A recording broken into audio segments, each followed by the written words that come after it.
তো প্রতিদিনের মতো আজকেও ঘুমাইতেছিলাম, প্রায় সকাল 10টা হয়ে গেছে। তো এমন সময় মা ডাকতেছে, কয়েকটা ডাক দিল। ডাক দেওয়ার পরে আমি উঠলাম।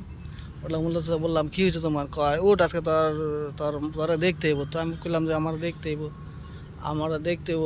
বিয়ে তো অনেকগুলো তো দেখলাম, কিন্তু বিয়ে তো হইলো না। তো দরকার নাই। পরে বলতেছে না থাক, আজকে উঠ, দেখতে হইব তোরে, যেহেতু দেখতে হইব, রান্না বান্নার কাজ টাজ আছে, তুই উঠ, শেপ টেপ কর। পরে আমি কী করলাম, শেপ টেপ না একটা ভালো মতো সাবান টানলাম, সাবান টাবান ধরলাম, ফ্রেশ ট্রেশ হইলাম। হওয়ার পরে 12টা বাজলাম, মায়ের রান্না বান্না করতেছে। এর মধ্যে মারা বাজা বলতেছি, তো এক কাজ করো মা, তুমি ফোন দাও ঘটকের কাছে, ফোন দেওয়া বলো যে মাইয়ারে মাইয়ার সাথে নিয়ে আসছে। কারণ অনেক তো বিয়ে দেখলাম যে একটা বিয়ে পছন্দ করলো না আমারে। তো এই মাইয়াটা বললো যে ও মায়ের সাথে আইসা দেখা করবো। তো না বলতেই নয়, দুপুরে একটা দিকে তারা আমাদের রান্না বান্না শেষ, তারা আসছে, মায়ের সবাই আসছে।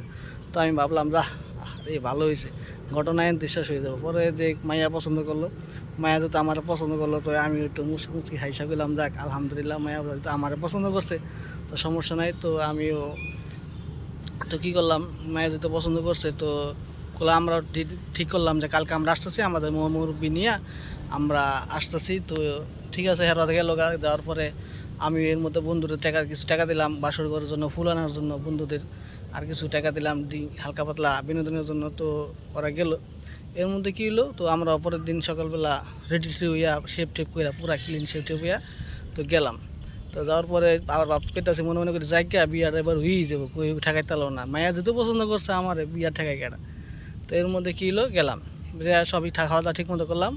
তো মায়ের মায় কইতাস, মায়ের মায়া আমার দেখস, কই কী গো, ফুলারে তো অন্ধকারে দেখাই যায় না, এমনই দেখা যায় না, অন্ধকারে কী দেখা যাইব?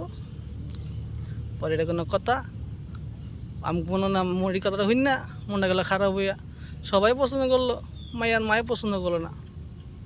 অন্ধকারে দেখা, ফুলার তো এখনই দেখা যায় না, ফুলার অন্ধকারে কী দেখা যাইব? তো ফুলার অন্ধকারে কী দেখা যাইব না, মানে সবার পছন্দ হয়েছে, ফুলার মায়ের মার পছন্দ হয় নাই আমার। এই জন্য ফুলার পর মনে ভাবলাম, আইরে বুড়া বেরি, দুদিন পর যাবো মইরা, তোর এখন তোর আমার পছন্দ করতে হইব। তোর মাইয়া আমার পছন্দ করছে, বিয়েটা হয়ে যাব, আমিও আশা করে আইলাম বিয়েটা ঠিক হয়ে যাব। এর মধ্যে বুড়া বেরি আমার বিয়েটা দিল খাইয়া। তুই শাশুড়ির মতো থাকবি, তুই তোর মায়ের আদর করবো আমি, তোর মায়ের ভালোবাসবো আমি, তোরে আমার সৌন্দর্যের দরকার কি? পরে বিয়েটা কী হলো, একটা লগে বিয়েটা গেলাম আমার ব্যাংকে। সাথে কী হলো, আমার ফুলের জন্য তো বন্ধুরে টাকা দিলাম, 6,000 টাকার মধ্যে আমার গেল নষ্ট হইয়া। হাই হাই হাই হাই কপাল, 6,000 টাকার নাই। পরে আসুন বেরিয়ে বিকেছি কতক্ষণ, তোর লেগে আমার বিয়েটা গেল, সব নষ্ট করলি তুই আমারে। হাই হাই হাই হাই, আমারে বলে অন্ধকারে দেখা যায় না, এটা কোনো কথা? আপনার এই কোন, আপনার কাছে বিচার দিলাম।